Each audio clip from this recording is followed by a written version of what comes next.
Sahabat wanita dimanapun Anda berada, senang sekali saya Susi Makitan menjumpai Anda lagi hari ini. Bagaimana kabarnya? Semoga Anda dalam keadaan sehat selalu dan baik-baik saja. Hari ini kembali Wanita Berpengharapan akan memberi wawasan kesehatan kepada Anda, dan kali ini mengenai mengatasi tulang rapuh pada lansia bersama Dr. Megawati. Dan setelah itu Ibu Wihani akan hadir dan memberi siraman rohani untuk Anda dengan topik rencana jahat mendatangkan bencana. Semoga semuanya akan menjadi berkat buat Anda dan selamat mengikuti.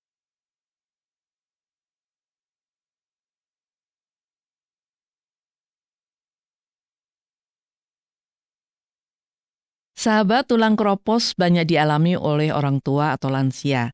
Dalam kondisi tulang keropos, maka orang tua berisiko gampang sekali mengalami patah tulang ataupun patah sendi. Banyak manula yang akhirnya tidak bisa jalan dengan baik, harus duduk di kursi roda atau memakai tongkat karena sendinya atau tulangnya sudah lemah. Nah, bagaimana bisa menjaga kesehatan tulang pada saat lansia agar tidak sampai patah ataupun menjadi sangat lemah? Kita akan berbincang-bincang dengan Dr. Megawati mengenai menjaga kesehatan tulang pada lansia. Dan Dr. Megawati sudah bersama saya. Sekali lagi Dok, terima kasih sudah sedia hadir untuk siaran hari ini. Dan kita berbicara mengenai kesehatan tulang lansia ya Dok ya. Kita kan sudah mendekati ke situ. Mendekati lansia. Nah, pada umumnya kesehatan lansia memang menurun, termasuk kesehatan tulangnya ya. Nah, apa saja yang bisa terjadi pada kesehatan tulang lansia, Dok? Jadi, tulang itu Bu Susi ya, berubah pada waktu tua itu berubah. Jadi, pada usia muda itu tulang itu ada dua proses. Yang namanya proses pembentukan dan proses penghancuran. Oh, ada proses penghancuran juga ya? Iya.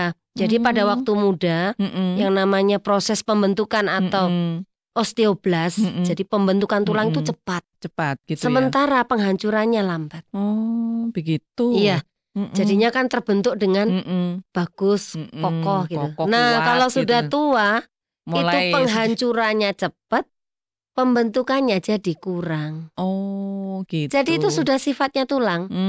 Jadi cepat hancur, kurang untuk bentuk. Kurang untuk bentuk. Kalau gitu pada waktu muda, dia hancur dibentuk. Belum sempat hancur dibentuk. Lagi. Jadi kuat, kokoh isinya, gitu ya? masanya tulang. Iya. Makanya kalau anak-anak kecil jatuh, nggak apa-apa, masih muda, bisa tumbuh lagi gitu. Tapi kalau lansia yang jatuh untuk kembali lagi, gabung lagi itu sulit. Susah ya. Karena proses pembentukannya lambat, penghancurannya cepat gitu ya. Itu yang terjadi pada lansia. Nah, saya lihat ada lansia yang sehat-sehat aja. Artinya gini, dia tuh jalannya bisa cepat gitu ya. Kok sepertinya dia tidak mengalami gangguan tulang gitu loh. Tapi ada juga yang sepertinya dia sudah mulai, tulang-tulangnya sudah mulai rapuh, sudah mulai sering patah, jatuh sedikit tuh. Saya banyak teman itu Dok, jatuh gitu sudah tulangnya patah gitu. Harus dikasih penyangga lah, harus dikasih apa gitu. Nah, ini bagaimana ya Dok ya? Kok bisa enggak sama gitu loh. Jadi, antara orang satu dengan yang lain. Ada yang seperti tulangnya kuat terus sampai tua gitu. Jadi tulang itu ditentukan dengan bagaimana pola hidup, pola makannya dia pada waktu masa-masa muda. Itu ya, jadi dibawa. Itu mempengaruhi, sangat mempengaruhi. Mempengaruhi. Jadi pada mereka-mereka yang mungkin hari ini sehat, dulunya pada waktu muda orang tuanya memberikan kalsium yang cukup susu, gitu minum susu gitu. Jadi tulangnya itu kuat. Sudah gitu juga orangnya suka olahraga. Karena tulang itu untuk kuat dia perlu impact ya, perlu tekanan. Jadi dia mungkin olahraga, apapun makanan gitu ya. Juga harus banyak kalsium ya. Kalsium, makanannya sehat, dia cukup lah. Jadi sehingga mencukupi sampai pada usia tua.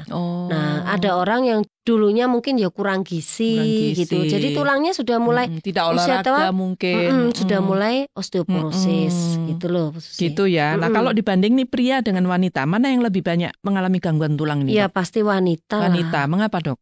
Karena wanita itu mengalami banyak hal di dalam hidupnya ya. Yang pertama juga dia makannya mungkin tidak seberapa baik. Beda sama laki-laki. Terus wanita itu juga ada cenderung untuk milih-milih atau diet gitu ya dok ya? Ya kalau sudah usia muda mau diet mau apa juga begitu ya. Bisa juga, dan juga pengaruh hormon pada wanita. Hormon, ya.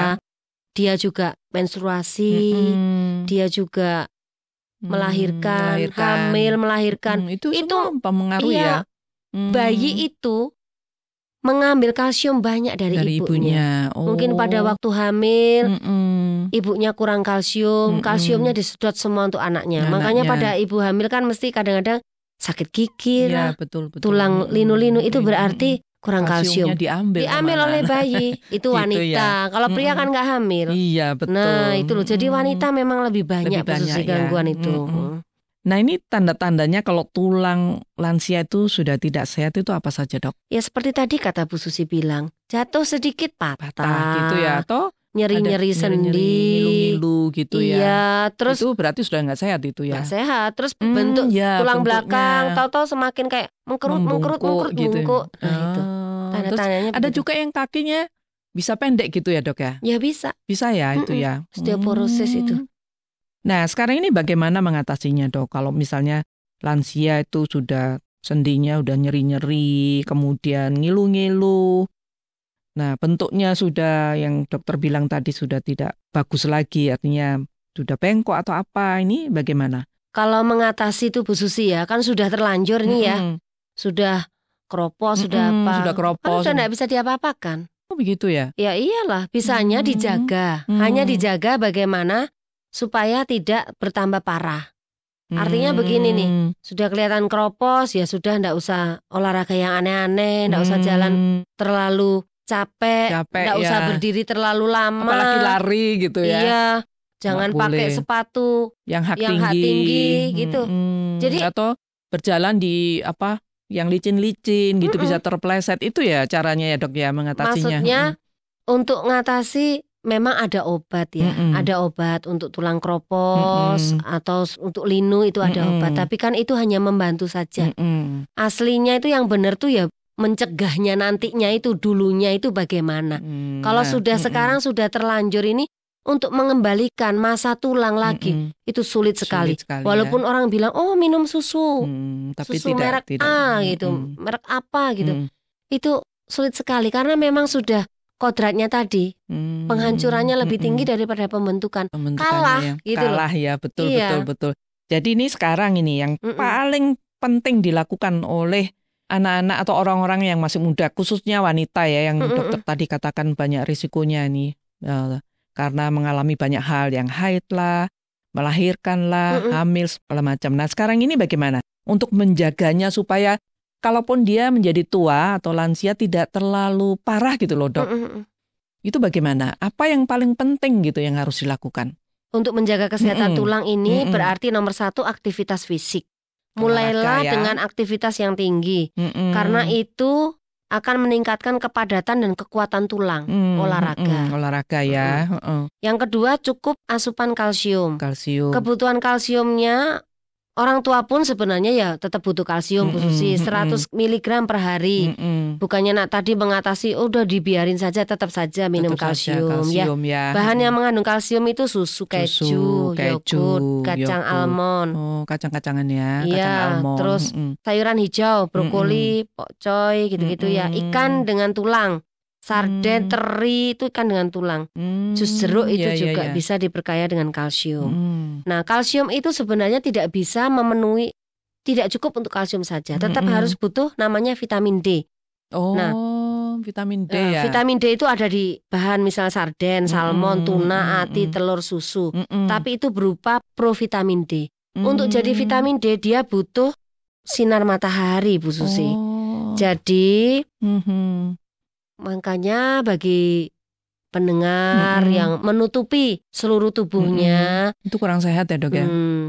Bukan hanya kurang sehat, artinya kalau misalnya karena keagamaan tertentu gitu ya, tetap harus ada saatnya untuk dibuka entah di dalam rumah atau ini untuk menerima sinar matahari pagi. Itu perlu ya dok ya? Perlu karena dia akan mengubah provitamin D yang kita makan menjadi vitamin D. Nah paginya jam berapa dok? Ya paginya lah, biasa di bawah jam 8 gitu. Ya. Iya. Jadi itu sangat penting ya dok ya? Penting. Terus cukup asupan protein. Protein itu kan membangun dan memperbaiki sel. Tetap kudu protein. Stop merokok, stop alkohol. Nah itu saja itu. Kalau lansia kan masih harus tetap olahraga toh dok ya? Iya, tetap saja ini semua dilakukan pada waktu masih muda. Kemungkinan pada waktu lansia dia tidak mengalaminya. Tapi pun kalau kita lansia, kita tetap harus melakukan semuanya itu juga. Ya, mencukupi asupan kalsium tadi itu dan ya. Vitamin D. Vitamin D itu sangat penting ya dok ya. Protein juga. Protein. Iya, protein ya. Kalau misalnya dagingnya sudah keras-keras gitu ya bisa ikan ya dok ya. Kan telur ya. Susu juga boleh. Susu ya. Baik dok, terima kasih banyak untuk wawasannya mengenai kesehatan tulang pada lansia. Sampai jumpa di kesempatan berikutnya dok ya. Terima kasih. Terima kasih, sampai jumpa Bu Susi.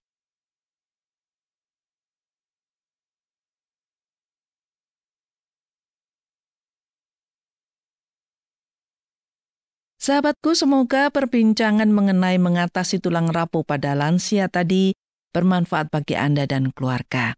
Dan tetaplah bersama Wanita Berpengharapan karena sesaat lagi Ibu Wihani STH akan memberikan siraman rohani untuk Anda. Namun sebelum itu, mari bersama-sama kita mendengarkan sebuah lagu pujian berikut ini. Selamat mendengarkan dan semoga Anda terhibur.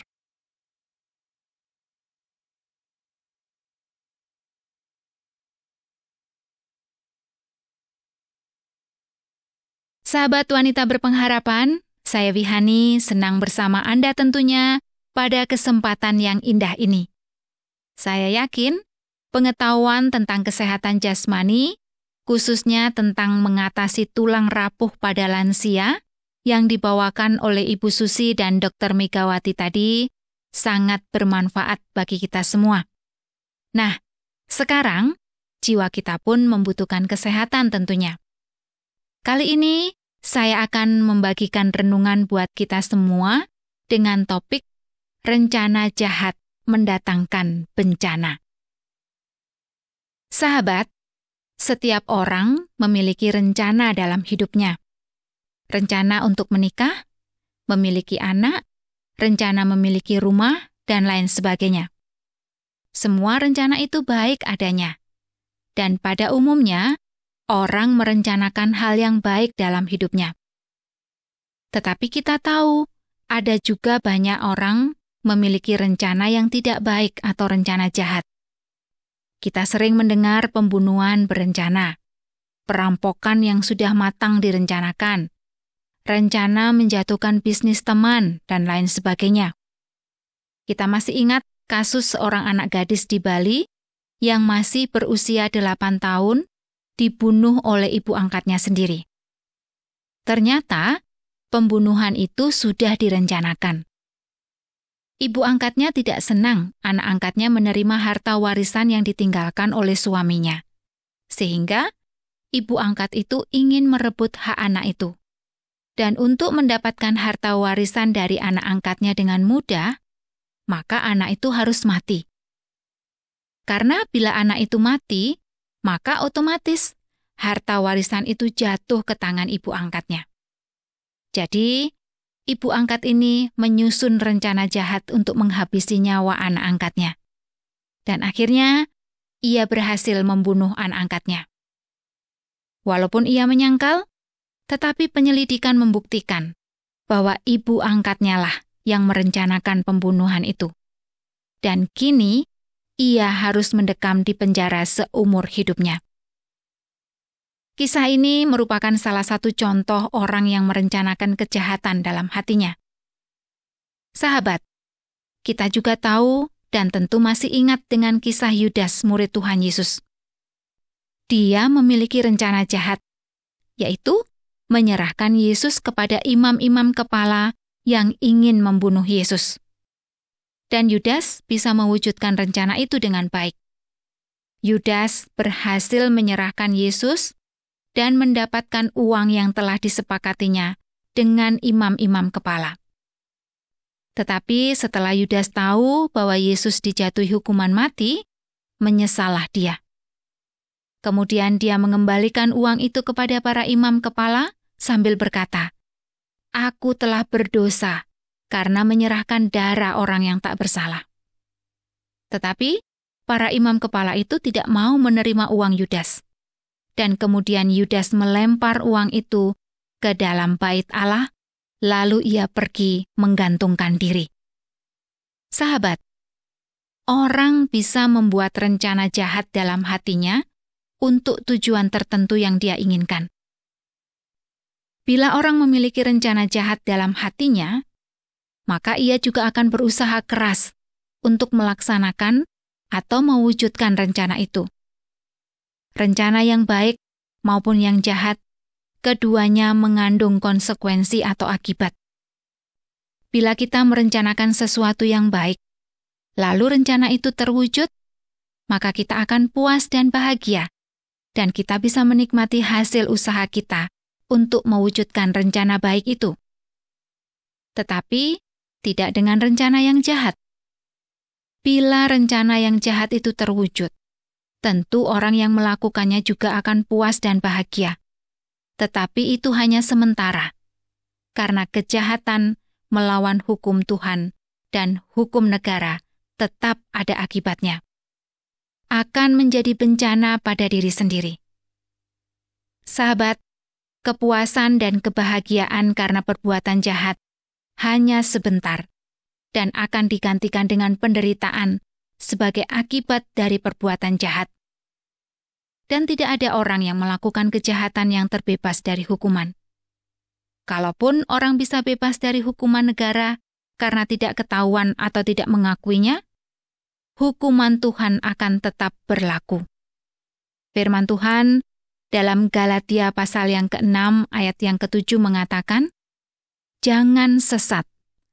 Allah tidak membiarkan dirinya dipermainkan. Karena apa yang ditabur orang, itu juga akan dituainya."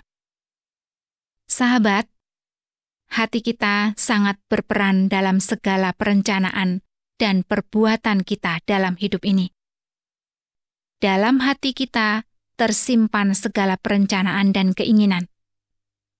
Dalam Injil Markus, pasal yang ke-7, ayat 21 sampai ayat yang ke-22, Tuhan Yesus mengatakan, "Sebab dari dalam, dari hati orang, timbul segala pikiran jahat, percabulan, pencurian, pembunuhan, persinahan, keserakahan, kejahatan, kelicikan, hawa nafsu, iri hati, hujat, kesombongan, kebebalan."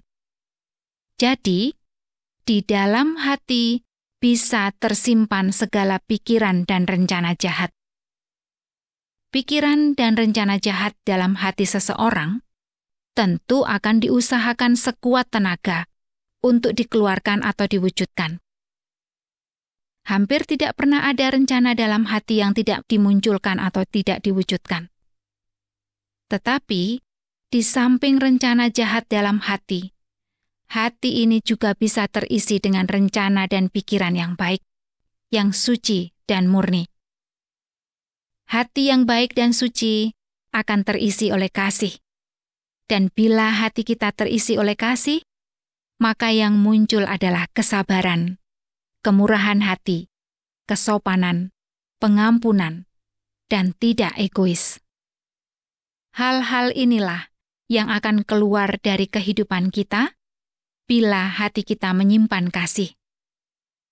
Bila di dalam hati kita tidak ada kasih, maka yang tersimpan adalah segala pikiran jahat, percabulan, pencurian, pembunuhan, persinahan, keserakahan, kejahatan, kelicikan, hawa nafsu, iri hati, hujat, kesombongan, dan kebebalan. Sahabat, tentu Anda akan memilih menyimpan kasih, bukan? Tetapi mungkin Anda merasakan bahwa dalam hati Anda bukannya kasih yang ada, tetapi sebaliknya.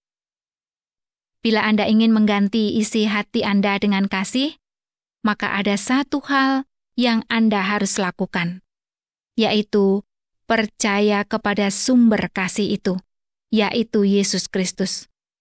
Percayalah kepada Dia, Yesus Kristus, maka hati Anda akan diisi oleh kasih. dan Tuhan Yesus melalui Roh Kudus-Nya akan membimbing melakukan atau mewujudkan kasih yang sudah tersimpan dalam hati Anda. Anda tidak akan menemui lagi rencana jahat dalam hati bila kasih telah menguasai hati Anda. Sahabat, rencana jahat dalam hati Anda harus segera dihapus, karena rencana jahat akan mendatangkan perbuatan jahat, dan perbuatan jahat akan selalu mendatangkan penderitaan buat Anda. Dan tentu saja, Tuhan tidak berkenan kepada Anda bila Anda selalu merencanakan kejahatan. Karena melakukan kejahatan berarti bertentangan dengan kehendak Tuhan. Tuhan mau agar kita memuliakan Dia dengan perbuatan kasih kita. Tuhan memberkati Anda. Amin.